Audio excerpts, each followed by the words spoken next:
We're Cut. laughing. Yeah. Cut. We'll say this to start off. This is take two. Take two.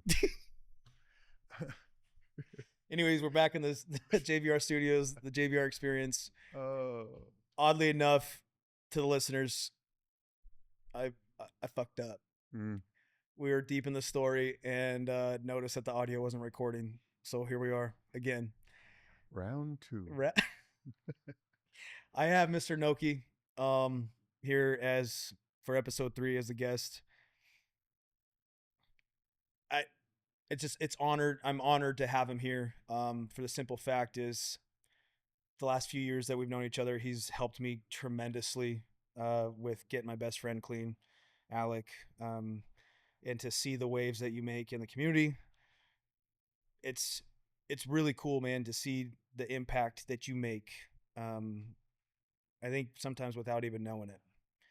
Appreciate And that. then also even attending one of the NA meetings and watching that whole scenario play out. And I've never been inside those walls before. Right. And watching you be just an active supporter and contributor to that space is pretty sweet. So for people that don't know you, which I don't know if there's a lot of people that don't know you, there's probably quite a bit.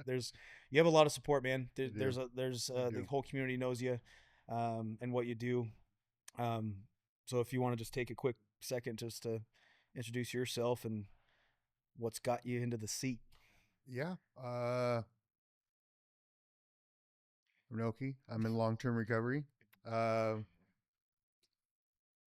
so I dealt with active addiction for 20 plus years of my life. Um, in and out of jails, prisons, institutions, treatment centers, you name it, um, countless times. Uh, yeah, and been out of prison going on 7 years now, and been clean for 7.5 years. Um, yeah, just trying to do my best to work on myself and give back to my community.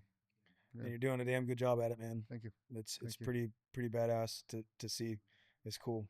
thank you. Um, and to really kind of like, I think when I first met you or knew of you, I didn't realize how much you actually did behind Yeah, the scenes, of how much you helped people get to the resources they need, get them to wherever, like you always had a solution, try.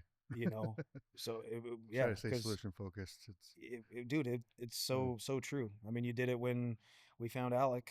yeah, You know, if you yeah, weren't, if you, Tamara didn't have your number or we didn't have connection with you, like I wouldn't have known where to take him, yeah, and then we probably would have lost him. yeah. So It's in some shape or form, you helped save his life, an ingredient to the recipe. Right? dude. We play a part. It's like we talk God was about. orchestrating it, Yeah, it and takes willing people, able bodies, right? Like I mean, people will say that, oh, Noki, you did this, or Noki, you did that, and reality is like I was just like a willing vessel, just like the person on the other side of the situation, or family friends that are involved with the situation though too, um, because I could have all the resources in the world if I don't have collectively support offering that support. It don't happen, right? Like it yeah. took you guys to hunt him down where he was at, meet him where he's at, literally, Mm-hmm. um, and then to be able to let me know so that we can get you connected to the next place, So right? Yeah, yeah, so then you could start. it's a village, yeah, Yeah, so yeah, it's cool, man. yeah, So jumping into your story, I mean, obviously knowing, I know wave tops of it, right? yeah, Um, obviously recovering addict for almost 8 years, and um, but I think diving into it because I asked Alec the same thing yeah, when we did the first episode. Can you pinpoint the exact moment or time frame that really drove you to that lifestyle? yeah. A lot of times when it comes to the past, I summarize it just Yeah. because there's nothing really super unique about my story, right? We have our own story, but a lot of us are very much closely more related in that sense than we realize just because we're not unique, right? Our story is the way it's unraveled. But with mine, I was in a single parent home. My mom raised me. Never no father figure. I mean, she had like Like a boyfriend ever, here and there. ever. No, Okay. she married somebody that was in prison too. Ironically, that's a whole nother story. Oh, shit. Um, so I never had like an active father figure or a male figure, consistent male figure in my life for Mm. that. I mean, the only ones would be like maybe my grandpa, um, which ironically he was the other one ever called me son. Hey Mm. son, Yeah. which is cool. It lingers with me, but never no father figure, nobody to show me those things, right? So I'm 13 years old. My brother, older brother, that has been involved with gangs, lifestyle, drugs, the streets. And how much older was he than Oh you? shoot, Do you you're know? making do math. I think he was born in 70, and I'm 83, Okay, so so 13 years. okay, Yeah. So thinking about that, I'm 14. He's 27. so he's mid 20s and already in. Yeah, he just did 10 years in Damn. Walla Walla State Penitentiary. So I think I'm pretty sure it was more than 10 years. Can't remember So he did exactly. 10 years at the age of 18 Yeah, ish, yeah, right? yeah. That's about the math. I don't know Yeah, if I I ever mean, realized roughly. that, but yeah, I mean, young age to. yeah. So that gives you an idea of like the mindset he potentially has as Yeah, poster child of gang life, the drugs, the street, right. and not that like there's any clout in it, but a lot different than what gangs are that you see nowadays, True. right? So he gets out of prison, and I cling to that. I think I was very vulnerable at that time in my life that I was really seeking that male figure. I'm 14 years old, right? Uh, Mm-hmm. Real world stuff. Prior to that, I was like closed off. Like I didn't go out after dark. Like I wasn't. No. Noki was not that kid. Just a normal kid, Yeah, essentially. with my mom was strict in that sense. Like I didn't skip school, wasn't doing any crazy I, stuff. I Absolutely wonder. not. I wonder if mom had a mindset that, well, brothers did that. Yeah, I got. you got to make sure You're this. not gonna do that, Yeah, try to lock and key. Yeah. right? Um, so brother got out, age of 14. It led to me using meth for the first time, Man, which is mind blowing. I can't even think dude, of I a have a 14-year 14-year-old old. son. Yeah, Like, my daughter just turned 12 yesterday, can you imagine in 2 years? Like, no, hell no. yeah, Absolutely dude. not. Like, Yeah, no, no, no. Yeah, yeah. no, Seriously. no. So that happened. Kind of continue with that between 14 and 17. I really just, um, I wasn't like what I ended up being is I wasn't like an everyday user. 14, 15, it was more sporadic. It wasn't like an everyday thing. Um, More of like, I'm gonna go feel good party. Social, I guess, as a Just a social. social meth user. Don't tell that to your We kids. laugh about that now, but Right. wow. Yeah, just Yeah. like a thing, right? Just like drinking or whatever. Right. And I remember prior to that, I'm pretty sure, my grandpa was always, it was like a thing, right? Go grab me another beer, throw this one in the garbage. Pretty sure I was taking swigs off those empty bottles or whatever. Experimenting. Yeah. Um, 16, 17, 18, dropped out of school, 10th grade. Um, Tried Job Corps. At the age of 18, I got my first felony charge, was arrested for the first time in the legal system. Like Um, officially. Officially, yeah, Yeah. yeah. First, I was sure I was committing I mean, little but I mean, in crimes, felonies, like, selling drugs, delivering drugs, whatever, stolen property, whatever that may look like. I'm involved in all that. Um, and I'm getting a charge, going to jail, and typically on your first charge, it's going to let you go because you have no record. They have no reason to believe that, whatever. So they're going to let you on your personal recognizance, mhm. basically no actual cash bail. So they go up there and they're like, well, your bail is $10,000. The lawyer's like, he's a first time offender. You don't have any criminal history. Well, it looks like he has a, they pull up his file. It's like 3 miles long. It's my brother's. Oh, So they mixed up the Pando in this. It was, and instead of Nokey they just looked Pando, it up the was name, Scott the last Pando. Yeah. name. Oh Um, my God. so they stuck with the $10,000 bail they initiated. They're like, well, if he's from here, has no criminal record, then he shouldn't have any problem with his family posting bail At 10 grand? at 10 grand. So it's bondable. So you have to pay 10. You have to pay Oh, 10,000 cash, and you get out, and you'll get that back when you're done with the court process. If you use a bails bondsman, then you pay 10% of that. So thousand I would bucks. pay $1,000, and that's just non-refundable. Right. That's just paying the bondsman to cover my ass if I don't come back, right? Then they Yeah. got to hunt me down, all that, right? So um, family's not paying $1,000 to get me out. They don't have 10 to get it returned later. Don't got it. So I'm looking for the first right out of there, first train out of jail, and it was in the form of a Department of Corrections, offering me credit for time served. And what that meant to me is like I get to go now, with the stipulation is I have a year of uh, supervision of probation. Didn't know what the hell that meant. Okay, cool. Like that means I get to go home now. Where do I sign? So Yeah. I signed a year. You I didn't signed a read contract with the Department of didn't Corrections. read the fine print. Nope. So now I'm a convicted felon. Didn't know what that would mean in life, right? Well, it didn't mean nothing to me really at that time, anyways. Even if I really knew what that was going to do for me, I don't know that it was important enough for me to like. I think getting out of jail was pretty You're much more important. well, you're 18, 18, Yeah, I 19 years don't. old. I'm using meth. Like I don't. At that Jeez. time, I'm not really worried about. Well, I need to work about my job history and my future. I wasn't worried about my present, Yeah. right? Right. Right. So took the felony charge, year of probation, and that really just, I mean, it really set the stage for where my The life coming was. years. Yeah, I mean, it kept me on the run, always wanted because I wasn't checking in, and your time, you only get credit for the time actively served in the community. So if I'm not checking in because I'm off using drugs, then I'm not getting any credit towards that 1 year of probation. So essentially the times that I was checking in, it took me 9 years To to do successfully complete to 1 year of probation. I'm surprised. So they don't like like arrest you if you don't check in. Like Yeah, I mean, that's like that's what how it, and that's probably the or is it? times that I did get credit is because they would arrest me because I got a warrant. I got a warrant. It's from, as it used to be called, escape from community custody. Yeah. So I was out, but I was still in custody in the community. Huh. So I would be arrested for escape from community custody.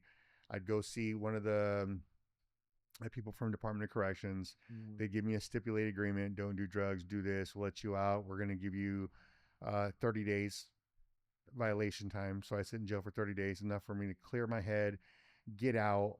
Um, of course, that day I would go check in, go give them go piss clean for them, and then leave, and then I'd get, off and running. Or maybe I check in 30 days later.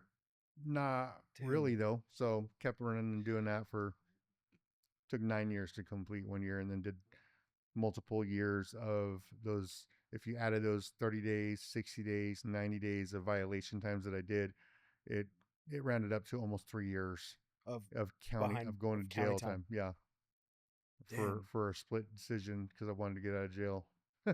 If you don't mind me, what was that? What was the The charge or what like do you remember? I think it was a, I want to say it was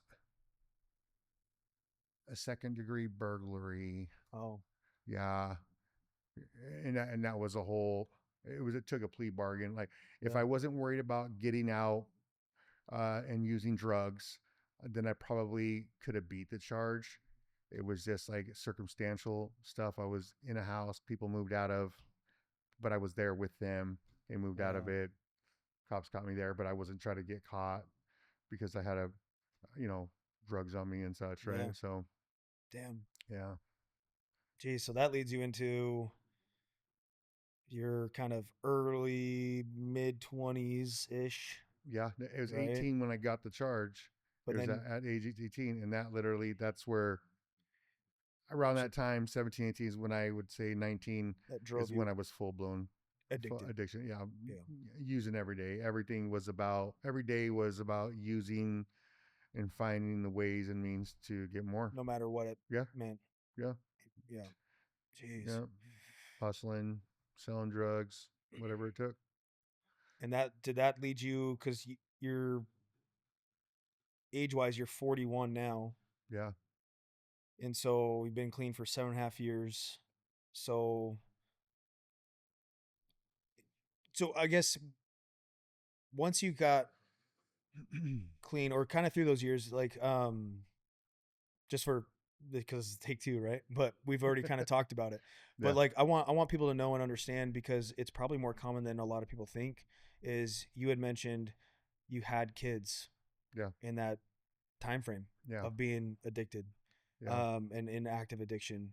That's probably happens a lot, Oh yeah, when you talk about kids in the system, right? and you think about So if you don't mind, maybe talk about like how that has been, yeah, you know, yeah, it's um had a daughter uh in your 20s. in my 20, I think 20 or 21 Yeah. is when she was born.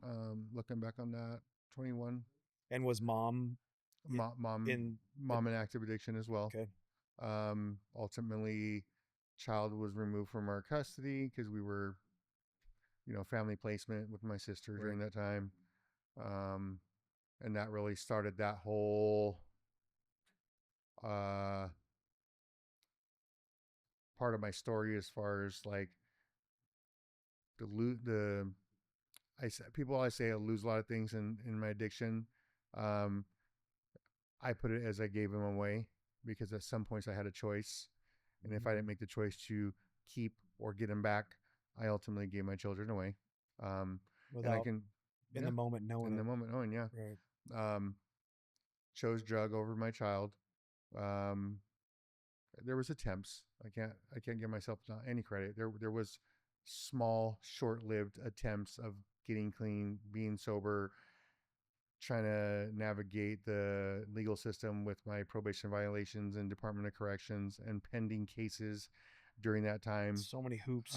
So many hoops, trying to, gain traction. I had support of my sister, and my mom when she was still alive But at that time.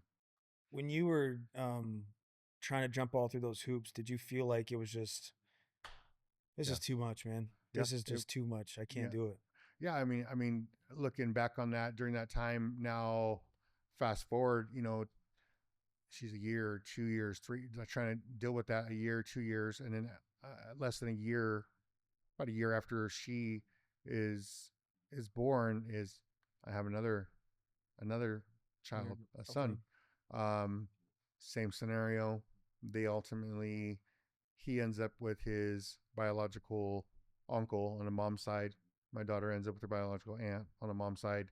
Um, and Yeah, there was a lot of attempts of trying to get them back, do a family and society kind of, it's kind of an unspoken expectancy, right? Well, you're not using drugs now, so now you should be a parent. So now go get your kids, right? Um, and it wasn't always so much Noki, go get your kids now. It was, I think it was something An internally, expectation. yeah, an expectation, something I felt like I was obligated to do. And I'm not saying that I didn't like in my heart want to do that, but it was just something that I was supposed to do. But did you ever feel like in those moments did you feel kind of torn like okay, I've been clean for a little bit, but I don't know if I'm ready. Oh yeah, it was just so hyper focused on uh, there was always, I mean, money was always the thing. Like I had to have a job to be able to do this, to get this, to look, The part looked apart. looked apart. Like it was Yeah. throughout my whole active addiction. Anytime that I got clean, um, is that I started working from the outside and never getting the inside right. So Damn. I'd polish that turd real good, shiny. I got a job, I got a car. Look at me I now. go, yeah, I got some clean clothes on. Like I got my shit together. Uh, Meanwhile, trying to navigate staying clean, staying abstinent for drugs because that's one thing I did not have during time was any type of actual recovery. I just had abstinence for drugs. To me, I always resorted to I was like a Dude, dry drunk. I've never actually heard someone reference that. Like Yeah. recovery versus abstinence. Oh yeah. It's night and day. Like you got to have the abstinence to get to the recovery, but you got to have the recovery to remain So would abstinent. you define that as like absence is like okay, I'm not doing drugs, I'm Yeah. not high. Recovery is like I'm doing the step programs. I'm going to meetings. I'm seeking the higher power, like I learned Yeah, in your God, and yeah, I'm actively yeah, working. and not to take away from anybody that battles these type of actual diseases and such, but like cancer, right? Like if if I get told I have cancer, so now I'm struggling with addiction, right? Mm, And then this is not to put any lightness on anybody that's dealing with that type of stuff, but I have to look at these things like that. If my doctor says I need to go get treatment because I have cancer, well, now I need to go, for me as an addict, I need to go to treatment. I need to follow these things. And I do that. And now I'm clean. Doctor says, now, cancer patient, now you're in remission, right? But you have to do these things to remain there. remain it. So, what I did as an addict is I go to treatment, go to jail, remain abstinent. So now it's remission, but then I don't do any of the follow through, any of the recommendations, any of the doctor suggestions, any of the prescriptions, medications, like altering things that I need to do to remain on that course. Okay. Then I'm going back. I'm subjecting myself back to active You're addiction. opening yourself back up Yep. with the potential. Yep. So, Damn. I um, guess I've never yeah, heard it put that way. yeah. And then in a whole person, like, and I mean by that, like my heart and my mind is like I always resort to like a dry drunk, right? You know, dry drunk, they're grumpy, they're moody, they're toxic, right? So I just was not putting drugs into my body, but that's it. I still had the mind Of an of an addict. addict. I still had the heartache of a person that's been through The whatever trauma. I've been through, Yeah. traumatic events, trauma, whatever, right? So you said it best. Outside you looked good. Yeah, Inside you look like shit. yeah, Felt like shit. oh yeah, oh yeah. Damn. Didn't really, I didn't realize that then. Like I know I was told to do the things that I know that I do now and did to get to where I am, but Mm, at that mind, the best that I could do is just not use drugs and try to get my children back, to no avail, right? mm. And that just kept going. Like all, and I put it harshly, is I ultimately chose drugs and a lifestyle over my children. Um, and I would like to think that, that you would think that, oh, your kid could keep you clean. Uh, Dude, it, it can't. Like they're, the harsh truth behind that, yeah, man, is, and I relate to mental health. yeah, Like when I was going through my stuff and I attempted to take my life, mm, no one could have saved me in that moment. yeah, No one. The devil won. yeah, The devil won. I swallowed 50 antidepressants. yeah, So it's, yeah, like no one could save you.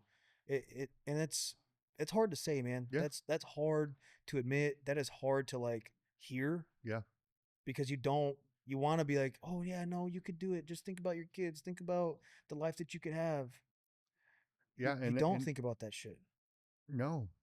If you ever hear like something's like, you watch movies and stuff like that, and there's like a part of the movie where people are saying stuff, and it's just like it's like in the background noise. It's not really resonating with that person. That's what Yeah. it is, because you can say all the things that would be eye opening to you, but it's falling on deaf ears. Hmm. It's just like a muffled. It doesn't. It should Yeah. be impactful, but it's not, right? I And saw it a lot with Alec, and the yeah. multiple times we were trying to get him. I'm like, Oh, "Dog, oh yeah. like When you feel like you're talking to something that's lifeless, right? dude, so many times I met up with him to give him food, and it was just like there was no Alec behind his eyes. Yeah. That's crazy, man. To mourn the loss of somebody is to mourn the loss of somebody, right? That's hard. Um, But to mourn the loss of like, and they're still here. the mourning of somebody that's still alive, Oh man. right? Like we know somebody's already passed. They're physically gone, right? Right. Like we can't do anything. We can't like hug them. We can't bring them back. But mourning somebody that's still, that I can tangibly touch and I can give a hug and I can speak to, and not be able to do anything about it. That's hard. Yeah. I think sometimes that's harder because You just want to shake them, I just can like, fight dude. for acceptance to accept that I lost somebody physically, but they're right here, and you feel helpless. You feel, And you've experienced both that because you've yeah, lost your mom, yeah, right? I've lost my dad, yeah, but you've also have lost people to Yeah. the addiction All the time. all the time. Seems like every day, unfortunately. But Damn. yeah, so battle with that would, So yeah. okay, so and then kind of to fast forward to current day, the life that you have, man, is amazing. Yeah. From what I see, you have an amazing woman. You I have do. you have all the things that you wanted, what you know, or that you kind of like thought of and dreamt of, Right. right? You have a career, you have a amazing supportive, you know, woman at home, I you do. have a home, you have a nice truck, I do. you know, like Blessed. yeah, you have so many blessed things to like just to look at and like so even with that, now you've built this life, you're doing amazing, you're such a huge community member, you're such a huge staple in recovery and resources. And if you don't mind me asking, have you currently talked to your kiddos, your daughter and your son, Um, even up to this point? Have you heard from them at all, or so when I first got out of prison almost 7 years ago, I told myself that I wasn't going to attempt to reach out because all the failed attempts before, all what that was, when I looking back at it, it was that it was potentially uprooting them or altering what they know as normal, right? right? To acceptance of they don't know me as dad anymore. And now I'm like, that's fine now. Early out of prison, it was a harder pill to swallow. Yeah, The acceptance that they know somebody else's mom and dad. Um, they are the ones that have parented, loved, nourished, cared for them, right? And I'm grateful for that. I mean, I started accepting that when I got out of prison. I'm even more of acceptance now. But that during that time, um, I kept on telling myself that I'm grateful for the people that have stepped into that those were there. roles when You couldn't. when I wasn't able, Right, and during the times that I was unwilling, right. right? Um, so I just kind of left it at that. I'm not going to potentially uproot them if I'm not even consistent in my recovery. So in active addiction, I think like, where am I going to be at physically? Am I going to be alive? Am I going to be in prison? Um, I have this heart failure still thing going on, even out of prison. I still have this heart failure, doing better. Um, Yeah. where am I going to be at physically, mentally, spiritually, financially when my kids, or if they do reach out to me, even if it's tell me to, Like, are you going to be ready when they're ready? yeah, where's that going to happen? Like if I could tell the future, where am I going to be at? Like even if I'm not in jail and I'm not using drugs, if I think about my past attempts, doesn't mean that I'm going to be the person they want to go talk to, right? They can still go talk to that empty shell, that dry drunk, that abstinent Oh, drug addict, uh, or are they going to go talk to that emotionally available, emotionally centered, available, centered, mm, spiritually fit, or at least one attempting to be those things, right? In the pursuit of active recovery. and to even just like have the willingness to be like, you're right, I messed up, and to accept all those things Right. Yeah.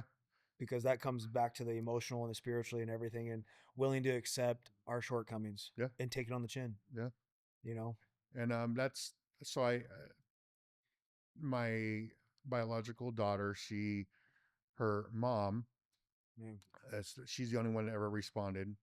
Um, Now, Nonchalant conversations over social media. and when you say mom, is that bio mom or is that like family member that Um, her biological aunt that she knows as mom. as mom? Okay, Yeah, the actual biological mom. I you, don't know you anything about her or gotcha. anything. Yep. Um, so kind of left it there. She said she would let her know. She would put the ball in her court. Cool. Because at this Like point, she's what 18. now, She's now she's now she 18. is, Yeah. yeah. Being first out of prison is so weird because it's been 7 years, So she was 11 10, ish. Yeah. 11. 10, 11. Yeah. Um, letting her know all throughout all this time and putting her court. And I just kind of acceptance of that. Cool. Like, Hey, okay, then like, I'm so just be gonna it. And, I'm gonna continue to work on me, yeah. right? And see what that looks like. And then, God does these, uh, God things, Unexplainable. unexplainable. Yeah. He does he does that thing he does, right? Yeah. And Amen, dude. yeah, and fast forward.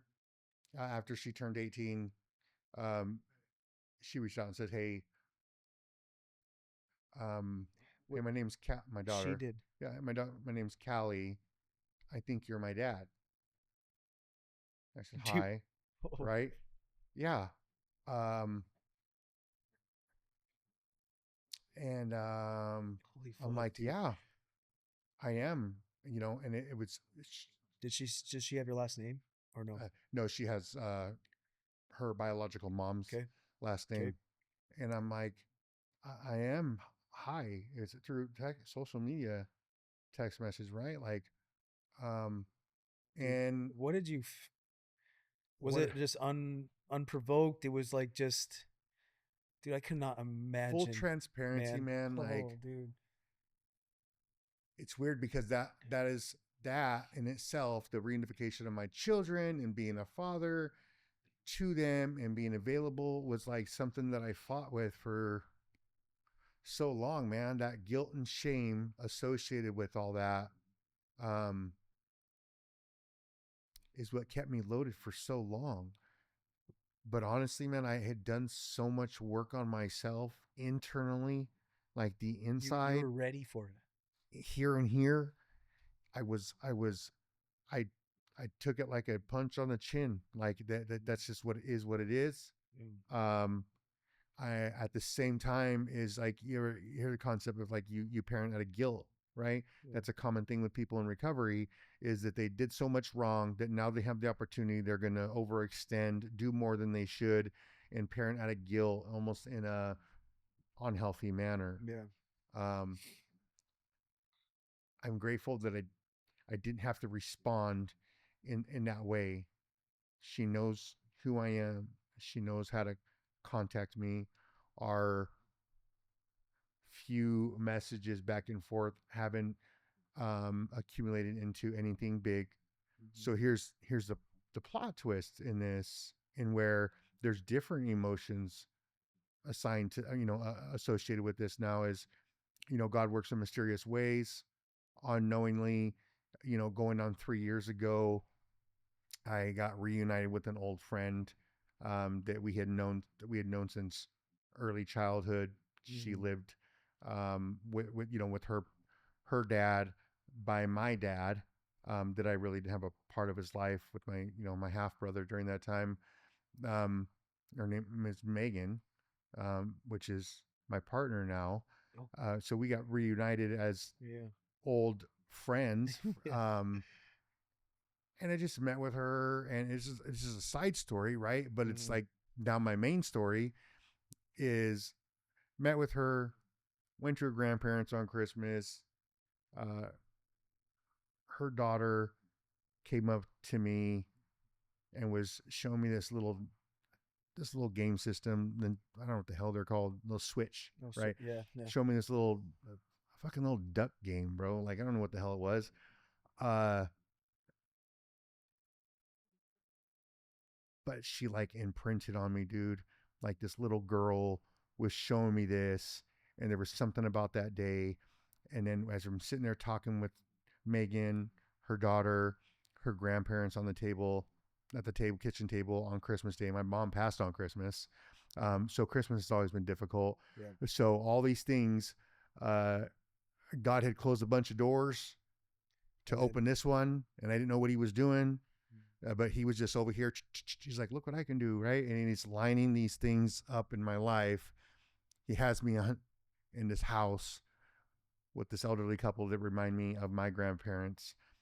They're cut from a different cloth. yeah. They come from a different era, Yeah. and you can sense it, right? And I Mhm. sense it. And they come out, and her grandma says, "Are you related to Tom Alamos?" And I look at her and was like, "What?" And that was That's my uncle. My And I was like, and it comes out that her grandparents were very, very close with my grandparents and my uncles and my aunts. And they worked on a farm and lived on a farm with each other and everything. And I was like, holy dude. shit. And I nobody ever tells me to it, but I do look like my uncles and my grandparents and stuff, right? and they're very well known and respected Right. individuals in the community and from that era, right? So were you and Megan dating? No, we were At the, just friends. just friends, I mean, I hanging mean, out. in my mind, it was a healthy outlet, right? I was gonna go Yeah. hang out with this female. She was easy on the eyes. I go to grandparents' house, harmless, right? And it was What? on Christmas Day, that one of the days that have One of been your have hardest days. one of my hardest days. Mm.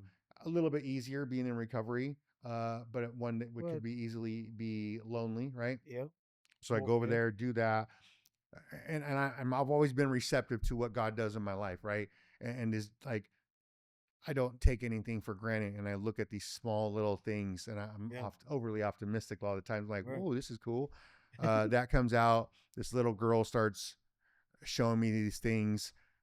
I'm already emotional because the grandparents sharing me these things, and then they knew my mom and my aunts and my uncles and my Dude, grandparents, and I'm just like, I'm it, taken back, it and it's almost, and hear me out. It's yeah, almost like here's your restart, buddy.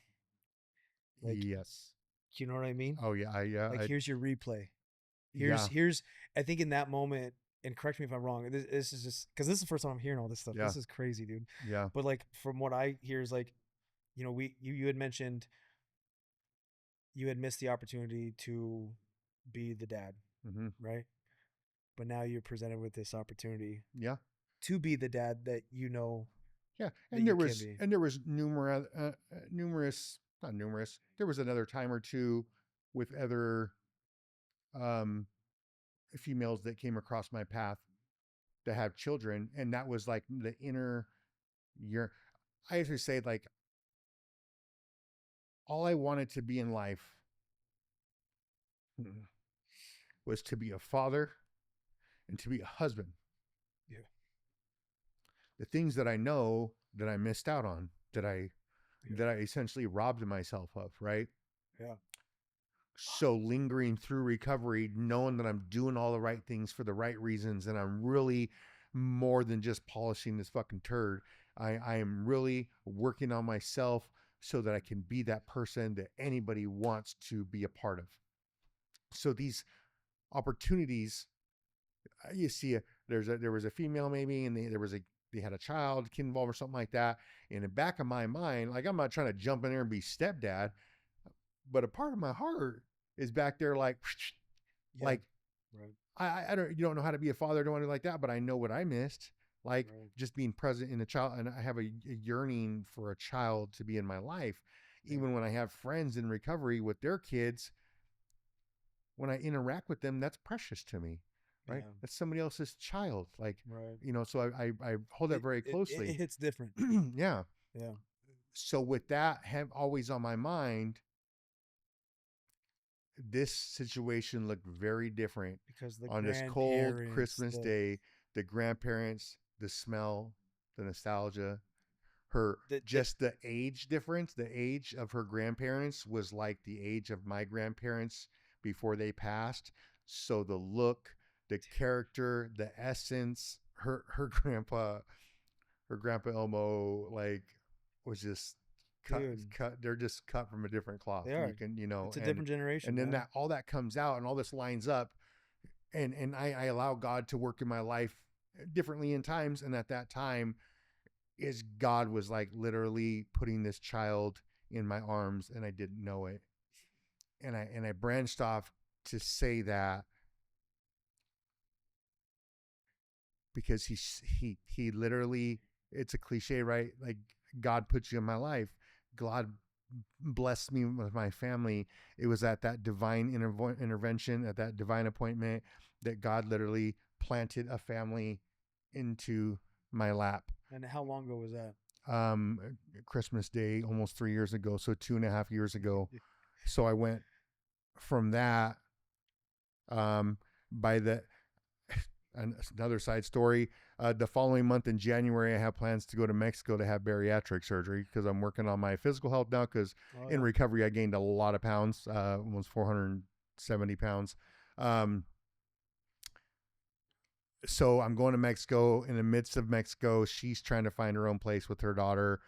I don't even know how we end up in it, by the time I come back from Mexico, we got a house lined up to move in together. Together. Together. Uh, well, in my mind, you think about those people like, they get a new fling, they got it like that, and they're moving in together, and they're getting married by next week. You're like, whoa, what the hell? I was that guy, but in my mind, it's like I'm healthy in my life. I'm active in recovery. I've built the life that I needed to be able to support this decision. Mm-hmm. And I was at the grandparents' house on Christmas Day with this child imprinting on me. So she's mine now. And we moved in together, and And it's been amazing ever since. yeah. Dude, it's So, like, man. and I say that because when my biological daughter reached out to me, Mm. that may have hit me a lot differently had I not allowed God to work in my life in the way that He did. And it's a different emotion because now I have Malia, my non biological daughter, that is mine, that she is my daughter, right? And And you know what's cool, man, is because, I've done your family photos, yeah, right? yes, The interaction between y'all yeah, is like, if you wouldn't know that story, you'd think that's your biological daughter, man. yeah, For real. yeah, The way she looks at you, the way she, like, you interact, you guys as a family unit, man, is cool. And that's one thing I love about being a photographer, because I get to see that stuff. yeah. That's And so I'm just saying, from an outsider looking in, man, like, I appreciate that. you could tell, bro. So I robbed myself of as hard as those things. Those are hard won fights, right? Like those are a lot of things that you learn things the hard way, Right. but only to cherish when the opportunity comes around that bend, because a lot of people don't have the opportunity, especially people with my background, right? Man. So I'm present in my life today. I have a daughter. Do the best that I can. It's definitely a lot different. I don't have to live with that guilt and that shame. Um, And so have you talked to her since, a, or a, just the a couple the messages. line's open? The line The is line's open, open, right? and she knows it, right? And she knows it, right? Yep. And your son. And I haven't heard anything Yeah. on that front. But I don't have to do anything out of guilt. Right. I don't have to do anything out of shame. I don't need to overcompensate. I don't need to Yeah. bend over backwards and do a million different hat tricks to say sorry. I, Right. I don't have to do it like I You own you my you part, have right? you have the proof Yeah, to show, yeah, right? you know, And you're at a spot where you're ready when they're ready. yeah. And my focus right now is to be present in the lives of those people that choose to be in my life today, Yeah. right? And not to take away from anybody that doesn't. Like, so be it. Great. Like, Yeah. I'm a busy guy anyways. I have a family to nourish, right? Right. Um, but the best I can do today is be present for my daughter, and that's it. And be present for my partner, right? Like, all I wanted to be was to be a father and a husband, right? Mm. So biological or not, Yeah. I'm dad right now. Believe that. Yeah. Uh, I would make a joke to Megan. I was like, you held my daughter against me up until she was 10. You know what I mean? Why did you I was come to like, my life earlier? she has all these pictures when she was like younger, like, and I have since she was like 9 or 10. Um, and I was like, oh, look, picture. I was like, Malia, your mom kept you from me. God preserved her and kept her on the It's until I like was that. ready to come It's in. like that. Those funny videos on TikTok. It's like when, like, a husband or a wife grabs their face, be like, "It's your fault that you didn't come to my life earlier." You know what I mean? Yeah, Dude, yeah. yeah, So it's yeah. life is a It's, man, lot different. but it's commendable. Your stories. You said in the beginning, your story is not unique, but it is, man. Yeah, Um, and I think it gives a lot of people hope. yeah, I think it impacts more people than you know, and I pray that this finds someone that needs it, yeah, because I could say that your story is unique in itself because it's you. Everyone's different. Yeah. Everyone's story is different, but at the same time, the circumstances may not be Right. as unique. Yeah. But you made it through on the onto the out of the storm.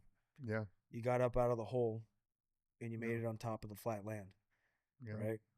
And so for someone that is struggling through it, active addiction, that is struggling into those scenarios that maybe haven't talked to their child or they are recovering now, they're building that life that they dreamed of. It, hey, I think that at the end, the takeaway is be ready when they're ready. Yeah. You don't want to find yourself not ready when they do send you that message. Yeah. Yeah. And like, it's, some people say nobody's ever too far gone. Right. Um, and if you're a loved one looking at your son, looking at your brother, looking at your nephew, your cousin, your relative, hey, even your own dad, right? Or your parent that is out there on the streets, that Mm-hmm. is active addiction, uh, that's struggling with alcoholism, that is a burden, that's a disappointment, that's a regret, that's a letdown, that's a failure, that's all these things, right? Um, as they too are never too far gone. Yeah. Like I very well could have been, sometimes I feel like should have been, casted out, right? Um, Yeah. the and no matter, and some people have their, like, in certain 12-step groups they talk about higher power because God is a sensitive subject for some people. Sure. Some people have different beliefs and all Mm-hmm. those things, and that's great. Whatever your higher power is, whatever your God of your understanding is, like whatever that may be. In what my faith today is, um that God being in my life, like in the Bible it says, "He left the 99, left 99 to go chase after this one," And when there was a countless people in the world dying, left alone, like he chased after me, Right. literally, and I tried to run away, like he, like, literally. And when he finally caught you, he gave you that he, Christmas day, yeah, right? yeah, yeah, that Christmas day, yeah, it's, But it's, yeah, man, it's life is precious, man. Life mm-hmm, is unique. Um, Stories are unique, and that's why I even remotely wanted to start this podcast yeah, was because of that. yeah, Because you just never know, man. Like the paths you're gonna cross, the people you're gonna interact with. It could be a short little conversation in passing that leads into a lifelong friendship, yeah, dude. Like you and I crossed paths because of Alex yeah, addiction. And dude, I call you a brother, man. absolutely. Like Likewise, bro. you've supported me, Yeah, in all of my adventures. And like, dude, there's when it, what's, and not, when I mention your name to people, man, it's nothing but good things that pour out. appreciate that. It's like, it's something to be really proud of, dude. Like to hearing from start to now, Yeah, it makes me have even a just more respect, you know, for you appreciate that. because that's a hell of a story, bro. Yeah, and the the biggest thing that I did for myself when I got out of prison this time, I always had this false sense of pride that I was a grown ass man and I can do it on my own. Um, Yeah.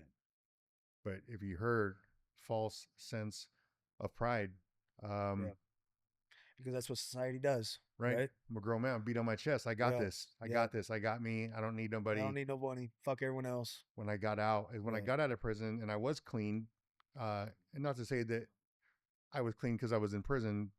Trust and believe that the moment I walked into prison, there was drugs available. That's another story. Uh, but I got out. No matter how my mindset was that I was going to do different when I got out, so that moment I got out, I wanted to get high. I went to a meeting and I walked in there vulnerable, as if it was my first day getting off drugs.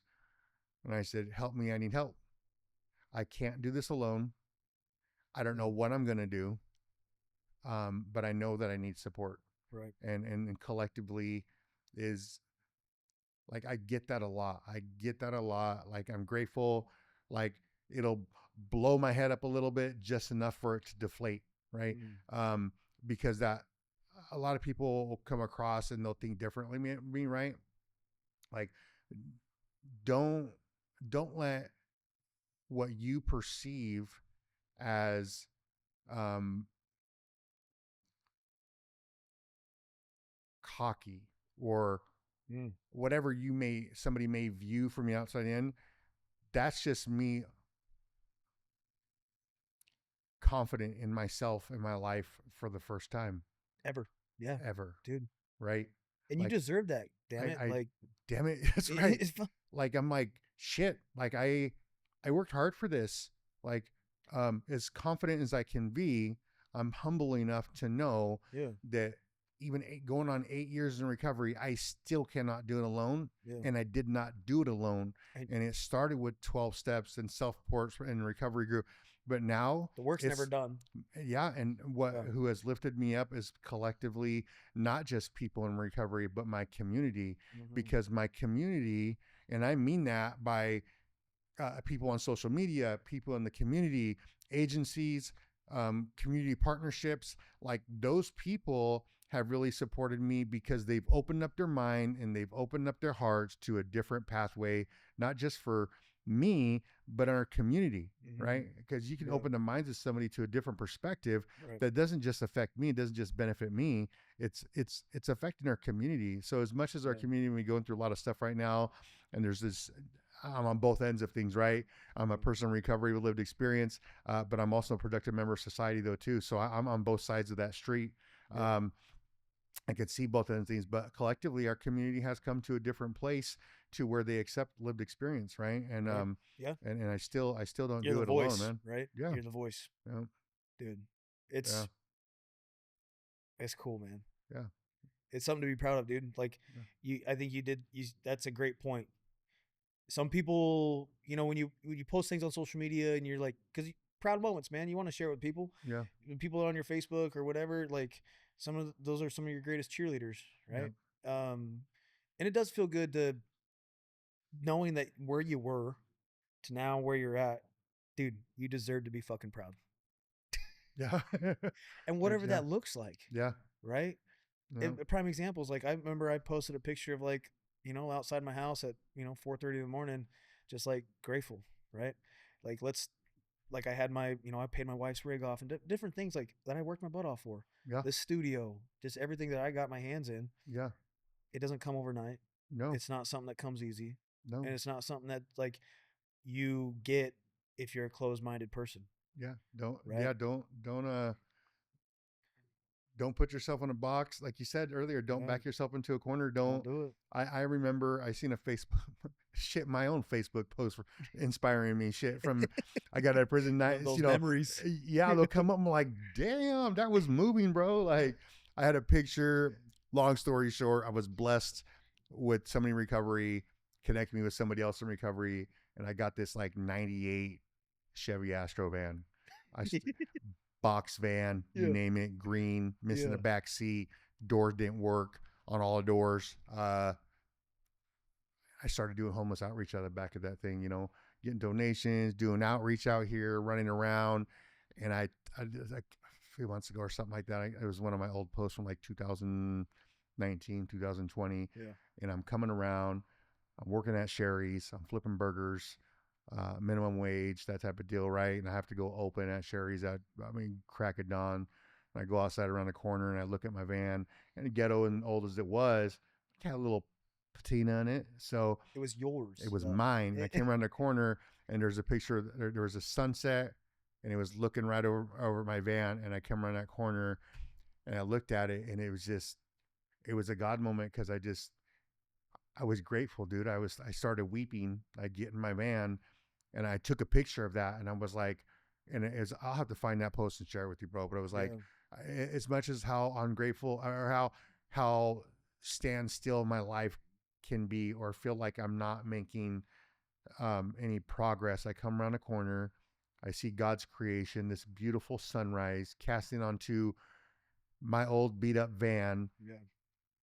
that's precious to me. It's Yeah. getting me to work. It's like all the small things, and like, and looking back on that now, I got a nice vehicle. I have a career. I have a family. I'm a father. I'm a partner. I'm a Mhm. productive member of society. And why is because I haven't kept myself closed minded. Like Right. I'm always reaching for that next thing and not selling myself short. Right. No Like, doubt. oh, where I'm at now, I'm where I'm fitting to be. And the next 5 years Yeah. is not going to be where I'm now. Not gonna be the same. But I am humbled to where I'm at. I now I didn't think I'm living a life beyond my wildest dreams. Yeah. That's for sure.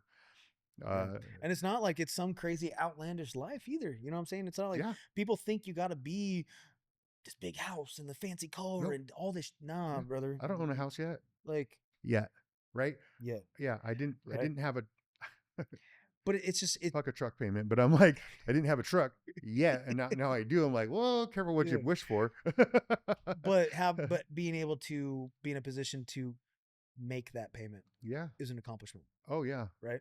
Oh yeah. And Commitment. just imagine how it's gonna feel when you pay it off, Oh, right? Like there's so, let's go.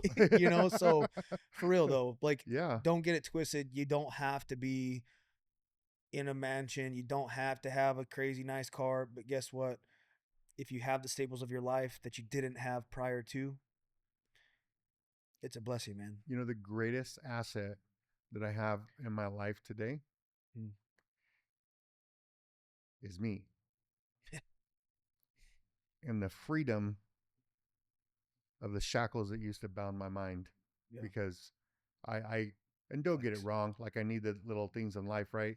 But if I was to be stripped of all my financial means, all my physical belongings,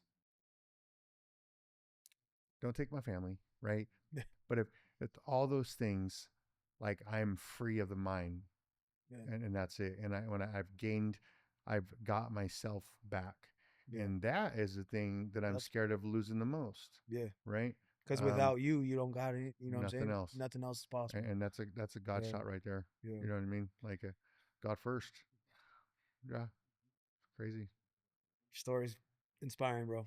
Thank you. It is. So, dang, let's wrap that up, Yeah, let's do dude. that. So, thanks for tuning in, everyone Yeah, that tunes in. This is episode 3 with Mr. Nokey. thanks for having Um, me. it's been a pleasure. Freaking, we shed some tears. We had some Yeah, laughs, man. yeah. Take Um, two, yeah, second take. we don't talk about Got that. the double dose. We don't talk about that. But again, Yeah, pleasure having you, man. Till next time, dude. If you got a story you want to tell it, reach out. yeah. Reach out. Let's put your story out there because that's what this is about. JBR experience. All right, appreciate you, brother. Yeah, thanks. Yeah. Oh, dude, take 2 was better, bro. Yeah, that was good. Oh God. That was sick. Oh.